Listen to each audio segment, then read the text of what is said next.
Hello, my friends. When I look back at how this conflict has unfolded, one of the most important things I finally came to understand is why Russia did not launch those massive sweeping ground offensives that so many Western commentators were predicting in 2023 and into 2024. The reason is simple. And military, not political, Russia did not yet have the necessary ground forces to conduct large-scale offensive operations, hold what it took, defend those gains, and still retain sufficient reserves to continue further offensives.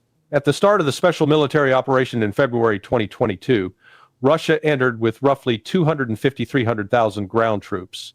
That was essentially the peacetime army. Today, the Russian armed forces number around 5 million. With an estimated 800,000 deployed in and around Ukraine. That scale of force did not exist in early 2022. That is why partial mobilization had to be declared, why an additional 300,000 men were called up in the autumn of 2022, and why the steady flow of volunteers since then has been so decisive. There was a period of overlap when mobilized personnel were arriving, volunteers were streaming in, and yet the overall force was still not large enough to undertake the kind of relentless, multi-vector offensive campaign that Russia is now clearly capable of. This is what so many people in the West failed to grasp. They looked at Wagner and convinced themselves that Wagner was doing the bulk of the fighting, that this private military formation somehow carried the war on its shoulders while the regular Russian army stood aside. In reality, Wagner was tasked to patch specific operational gaps, to hold certain sectors and crack particular hardpoints, Bakhmut being the classic case. Wagner was an auxiliary tool, not the backbone of the Russian war effort. The backbone was, and remains, the regular Russian armed forces. Before the Istanbul talks in April 2022 were sabotaged. Let us be honest. Sabotaged by Western leaders acting on behalf of Washington, the peacetime Russian army had already destroyed the first iteration of the Ukrainian armed forces. People forget this. A peacetime Russian army, under constraints, entered Ukraine and smashed the original Ukrainian military structure. It was only after the Istanbul process was deliberately killed that Moscow fully internalized what it was really facing. Not Ukraine as such, but NATO. That sabotage of the Istanbul negotiations was the decisive political moment. Once Boris Johnson showed up and made it clear that on Washington's orders there would be no settlement, it became obvious in Moscow that all the ideas put on the table in Istanbul were dead, period. From that moment, the question was not whether Russia would need to mobilize, but how the entire military-industrial base had to be cranked up, expanded, and put on a war footing. That is exactly what happened. Factories were retooled, new lines were opened, ammunition and missile production surged, and the mobilization infrastructure was activated. The result is what we see now. A Russian force that is not only larger and better equipped than at any time since the end of the Soviet Union, but also combat hardened on a scale no Western army can match. Look at the front today. Russian forces have pushed dozens of kilometers deep in key sectors. The last time I checked, the Russian advance in one crucial direction was roughly 36 kilometers, around 20 miles into what were formerly Ukrainian-held territories, with other axes moving 25 kilometers or more. Towns that Western pundits confidently declared would never fall are now either contested or effectively under Russian control. We watched people scoff they will never reach that city in a month, and then a day later, Russian troops are already on the outskirts. Operational momentum has shifted decisively. At the same time, there is a movement inside Russia's own information space. For too long, the Russian media and analytical environment were saturated with nonsense so-called military experts with no military background, no intelligence experience, and no serious academic grounding in strategy. Many of them became fixtures on television and radio, repeating the same shallow talking points and recycling garbage from telegram channels and Western propaganda. There are exceptions, people with real credentials, like retired generals who actually served in the general staff and graduated from the Academy of the General Staff, but they are few.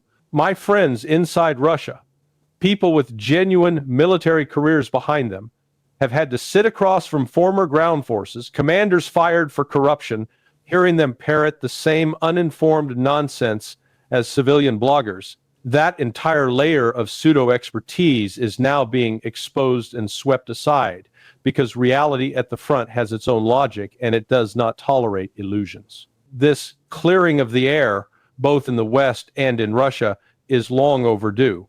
As one of Putin's aides said very clearly the other day, the situation on the front lines determines everything. It shapes politics, diplomacy, economics. It all flows from what is happening on the battlefield. Yet many in the West still do not understand that. They think in terms of public relations, messaging, and spin, as if this is some media war you can win by controlling the narrative.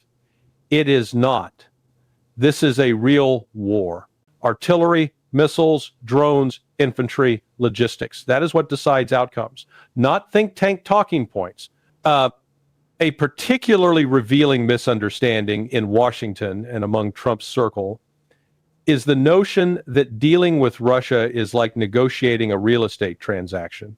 People like Witkoff, Kushner, and others around Trump seem genuinely to believe that you start with Russia's current positions, lowball them, and then expect them to back off and concede territory as if they were haggling over a building in Manhattan.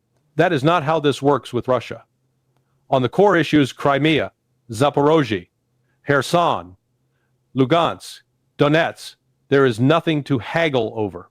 These are not bargaining chips. They are understood in Moscow as Russian territories, historically and now politically. The message from Russia is straightforward. Either you accept these realities de jure, formally, or Russia will complete the process on the battlefield. And Moscow has gone further. If this continues and Russian forces move on, Dnipropetrovsk, Kharkov, Sumy, Poltava, and beyond, those populations will be given a choice whether they want to join the Russian Federation or not.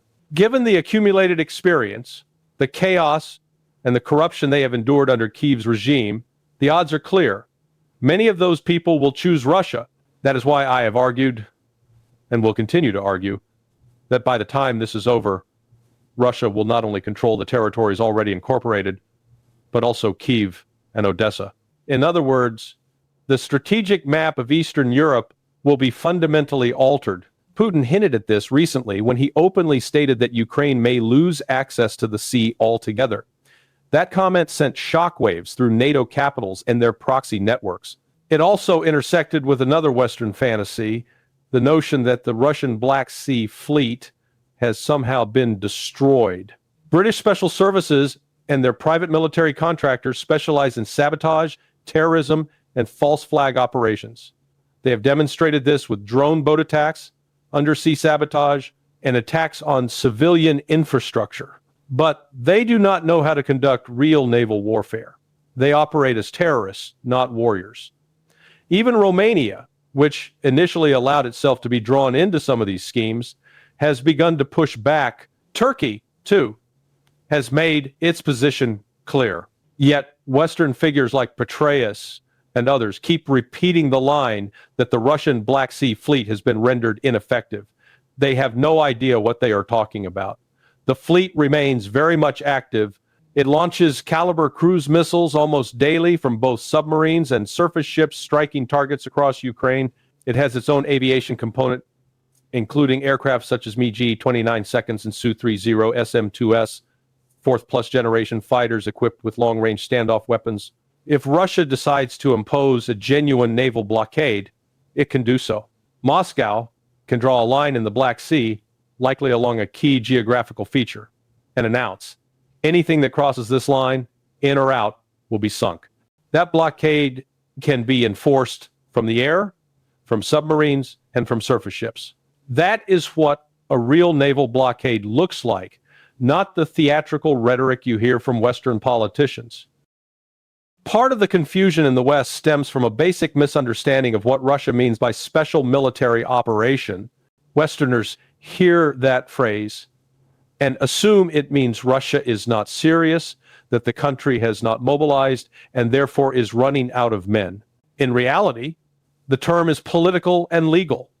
On the ground, Russia has already conducted a limited mobilization of 320,000 men and could, if necessary, mobilize far more.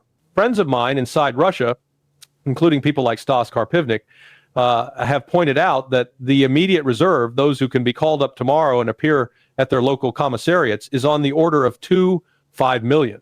Beyond that, if the state truly needed to, it could mobilize millions more over time. Most people in the West have no idea what it means when Russia says that over 30,000 volunteers a month are joining the armed forces. That is an extraordinary figure. It means constant rotation, constant renewal, and constant infusion of motivated personnel. It means that the Russian army fighting today is by far the best army in the world, not just on paper, but in terms of actual combat experience. No NATO army has anything remotely comparable in terms of sustained high-intensity warfare against a peer adversary. Russia today is, in many ways, an advanced military academy, permanently attached to a huge military-industrial complex. Russian military education is extraordinarily demanding academically. The officers who graduate from these institutions are not just tacticians. They are deeply trained in operational art, strategy, and the hard sciences behind modern weaponry. I know many of them personally. People from my generation now command fleets, head strategic directions, and sit on the Security Council. These are serious professionals, not the hollow political generals one often sees in Western systems. To understand how Russia reached this point, you have to understand the trauma of the 1,990 seconds. Many of us who are now veterans of the Soviet and Russian armed forces ended up immigrating in that period, not because we wanted to leave our country, but because we were living through a kind of internal war. Organized crime groups were seizing power. The state was collapsing. Yeltsin literally shelled the Russian parliament in 1993. It was a national catastrophe. By some estimates, between 5 and 8 million Russians died prematurely in the 1,990 seconds as a result of the so-called reforms. Around 300,000 people simply disappeared, kidnapped, murdered, buried in unmarked graves. There was famine in parts of the country. People worked for months without pay, grew vegetables just to survive, and watched their savings evaporate. When I talk to Russians today and ask them where they were in the 1,990 seconds and what happened to their families, the pain that comes out is comparable to the way older generations spoke about the Great Patriotic War. The 1,990 seconds left a scar on the national psyche. Many recall a level of homelessness, crime, and despair that resembled the chaos after the Russian Civil War, like those scenes described in Soviet literature about the early 1,920 seconds with orphaned children, marauding gangs, famine, and lawlessness. The difference is that in the 1,990 seconds, this was happening not after a civil war, but after the collapse of what had been a nuclear superpower. I saw it personally. My own family was threatened more than once. Eventually, I had to look at my wife and children and say, enough, we cannot live like this. That is how I ended up in the United States. And that is why so many Russians will not allow a return to that period. There is now a deep consensus in Russian society. Never again. That consensus is the soil in which the current political and military leadership has grown. People who lived through the 1,990 seconds, who watched the state nearly disintegrate, are not going to stand by and allow NATO to carve up their country or turn it into a failed state on the model of Ukraine. They remember what it means when the state collapses, when salaries stop, when criminal clans run entire regions. They will fight to prevent that outcome. You can see echoes of this in the stories of individuals. I have spoken with Russian politicians who were orphans raised in state institutions, people whose parents died young, and who were brought up by Soviet systems that whatever their flaws, provided stability and protection, and in many cases were free of the kind of abuse that so often emerges in Western foster systems. My own father's story is similar. He lost his parents during the war, was taken in by a relative who gathered 10 orphans under her roof, and then went through a vocational school that led him to a polytechnical institute and a career in satellite communications. That kind of upward mobility, that sense of the state as a provider of education and structure, is baked into the older Russian memory. It stands in sharp contrast to the gangster capitalism of the 1990 seconds. When I discuss all this with people like Sergei Karaganov, we often end up in territory that sounds almost metaphysical. Looking at the appointment of Vladimir Putin and what he has done over the last quarter century, it is hard not to see something like divine intervention in Russian history. I say that as someone not prone to mystical thinking, but the scale of what he accomplished, pulling Russia back from the brink, restoring state authority, reasserting sovereignty, rebuilding the military, reviving industry, is comparable in historical terms to what figures like Stalin or Peter the Great did in their own eras. Many Russians now openly compare Putin to those leaders in terms of his role in saving the country from disintegration. When the histories are written, I am convinced he will outshine Western icons like Roosevelt and Churchill in the eyes of Russians, because he did for Russia what they did not have to do for their countries: rescue it from near total collapse. One of the triggers for this new course was NATO's gang rape of Yugoslavia. That bombing campaign, conducted without UN authorization, was a shock to Russian elites. It sent the unmistakable message that the West considered itself above international law and was prepared to dismantle states it disliked. There is a video from that period where Putin, then head of the FSB and later prime minister, addresses a large audience and says with a thin smile that the insertion into the power structures has been completed successfully. What he meant was that people from the security and military establishment, the Siloviki, had moved into key positions. From that point, Yeltsin's days were numbered. He understood at some level that after Yugoslavia, all bets were off. Either he would hand over to someone capable of defending Russia, or he would end up in a very dark place. He chose the former. It is important to understand that those of us who criticize Yeltsin do so not out of personal hatred, but out of a cold assessment of his role. He allowed oligarchic clans and criminal groups to seize the state. He presided over a national disaster. In that sense, he was a tragic, weak figure. But he did one thing right. He stepped aside and allowed someone with the will and capacity to restore Russia to take power. The Second Chechen War, which erupted just as Putin became prime minister, was another turning point. Russia fought and defeated a Western-backed, Western-supplied insurgency on its own territory. And then this is crucial, it also knew how to heal that wound. Today, Chechnya is firmly integrated into the Russian Federation. Putin can visit, and what you see is not a war zone, but a region that has been rebuilt and stabilized. The West completely ignores this experience when it fantasizes about a future Ukrainian insurgency against Russia. That is one of the great illusions still circulating in Western analytical circles. After Russia wins on the battlefield, Ukraine will turn into an insurgency, and then Russia is doomed. This shows total ignorance of recent Russian history. Between 1999 and 2010, Russia already fought and defeated exactly that kind of insurgency in Chechnya, armed groups supported from abroad, financed and armed by Western intelligence services and their partners in the Gulf. Not only did Russia defeat them militarily, it also managed to reconcile and integrate the region. If anything, Chechnya today is one of the most loyal and mobilized regions in the Russian Federation. The idea that Russia is somehow helpless in the face of an insurgency is laughable to anyone who knows this record. All of this feeds into my view that we have passed the Clausewitzian culmination point in this conflict. The so-called Ukrainian counteroffensive of 2023 was the decisive operational failure that exposed the reality Ukraine cannot defeat Russia militarily. The West can still send weapons, still train units, still stage media stunts, but strategically the game is over. Russia holds the initiative. The Ukrainian state is exhausted, depopulated, and increasingly hollowed out by corruption and embezzlement that are no longer denied, even in Western media.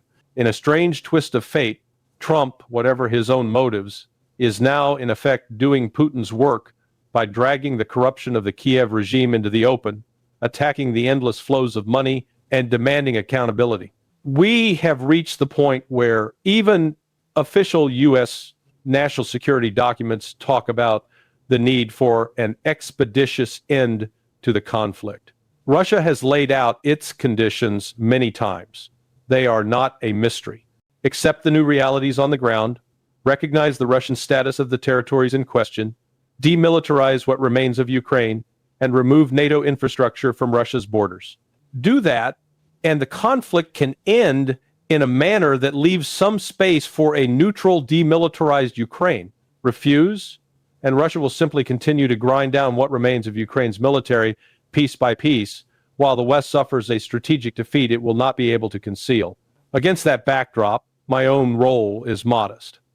I have tried from the beginning to prevent the United States, my adopted country, which I care about deeply, from stumbling into a catastrophe of its own making. I love the United States. It is my home. I suffer when I see what is being done to it by ignorant elites who do not understand the costs of their actions. At the same time, I remain proud of my Russian heritage, proud of my people, and proud of what Russia has accomplished in the last 20 plus years in clawing its way back from the abyss of the 1,990 seconds. Those two loyalties are not contradictory. They are precisely why I have been so outspoken, because a direct clash between the United States and Russia would be horrendous for everyone. If there is any consolation in all of this, it is that the Russian armed forces and the Russian political military leadership have proven themselves to be the greatest strategic generation of this century so far. They have absorbed incredible pressure, endured sanctions and economic warfare, and yet come out stronger militarily, more cohesive socially, and more confident in their own capabilities. In that sense, history is already passing judgment. The West gambled that it could cripple Russia, break it into pieces, and use Ukraine as the battering ram. Instead, it has created the most experienced, battle-tested army on the planet and solidified a national consensus inside Russia that says, with absolute clarity, we will not be destroyed, we will not be humiliated, and we will decide our own future